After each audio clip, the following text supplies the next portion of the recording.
Diario de mi cautiverio, esperanza en el secuestro. Diario de mi cautiverio de María Carolina Rodríguez expresa la realidad de lo que viven los secuestrados y sus familias son extorsionadas pidiendo dinero por su liberación. Permite conocer de primera mano los secuestros extorsivos, las razones que motivan a los secuestradores y las consecuencias en las víctimas. También muestra la esperanza que nunca debe perderse en situaciones adversas, la fortaleza para que María Carolina, su esposo JJ y Huertas pudieran escapar y lograr su libertad. Por ello, es una obra que vale la pena para reflexionar. La historia se desarrolla en el gobierno conservador de Andrés Pastrana en el 2001, cuando se llevaba a cabo el proceso de paz con las Fuerzas Armadas Revolucionarias de Colombia, FARC. Dicho proceso no se concretó. Además, los actos de violencia de este grupo aumentaron en gran medida. Secuestraron al periodista Guillermo La Chiva Cortés, Ingrid Betancourt y a Clara Rojas. Se fundó el movimiento bolivariano para una nueva Colombia. En este periodo el país vivía violencia extrema, debido a los enfrentamientos entre los grupos insurgentes y las Fuerzas Armadas, causando desplazamientos forzados, masacres, pobreza, delincuencia, entre otros. Con la Constitución de 1991 se dio la oportunidad a las FARC de reintegrarse a la vida social y política, pero la rechazaron. Son una fuerza insurgente que nace a partir de unos reclamos campesinos y políticos. El libro trata del relato de los 6 meses de cautiverio de María Carolina, su esposo JJ y su amigo Huertas, desde el punto de vista de ella. Consigna en cuadernos todos los acontecimientos desde el secuestro hasta la actualidad, por lo que su papel es el de permitir que los lectores puedan acercarse a lo que significa estar en cautiverio en carne propia. El secuestro se produjo en Melgar, por el Frente 25 de las FARC, cuando iban a participar en un evento de parapentistas. Comían 2 o 3 veces al día, les daban elementos de aseo, cobijas y ropa. Se unieron en casas, en el campamento, en el monte, en el páramo, de un lugar a otro y convivieron con otros secuestrados. Los personajes principales son María Carolina, JJ y Huertas.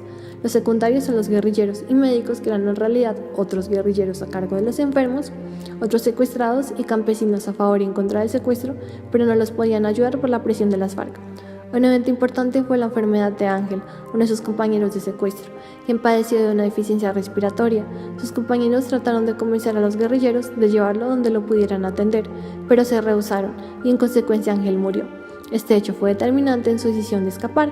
Con sus compañeros de secuestro la relación llegó a ser de confianza, incluso para contar detalles personales como que Huertas estuvo en el ejército y esto fue revelado delante de los guerrilleros.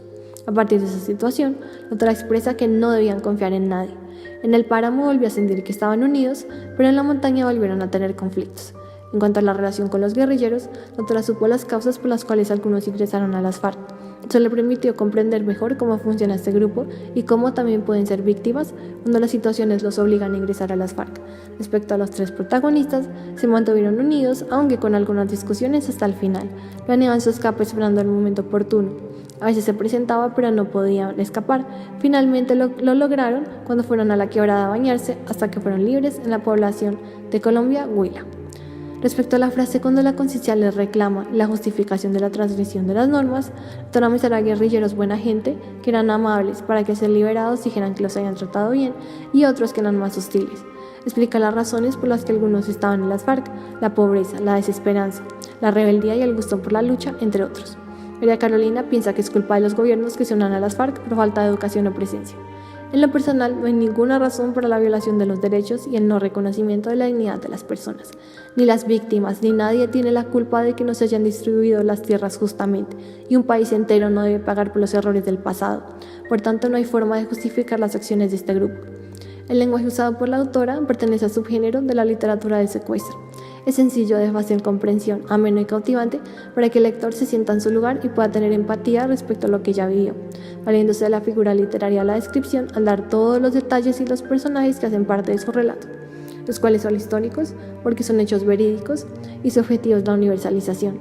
Dentro del libro los guerrilleros tenían su propio lenguaje, como cucho para los secuestrados y recuperar para cosas que robaban. Los secuestrados no usaban expresiones de la región.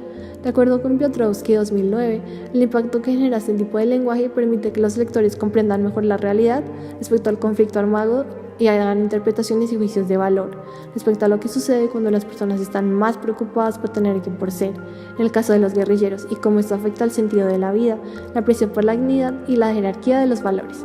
Desde la visión de la autora, la literatura de la violencia permite un sistema de valores que aporta a la construcción del sentido de la vida y hablará del concepto de la dignidad y el bien común por encima de los intereses individuales como los que estos grupos armados defienden.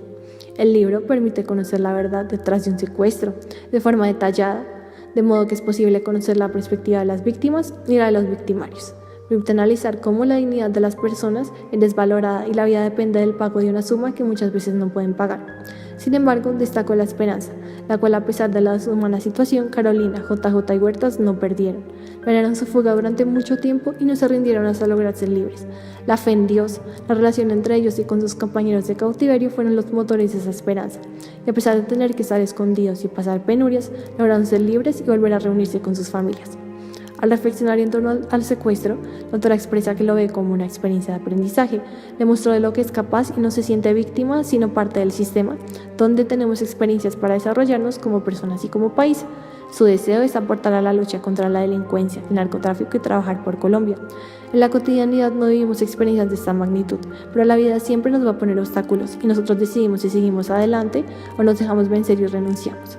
La historia de JJ, Carolina y Huertas es un ejemplo de que aún en las más extremas circunstancias, la esperanza es lo último que se debe perder.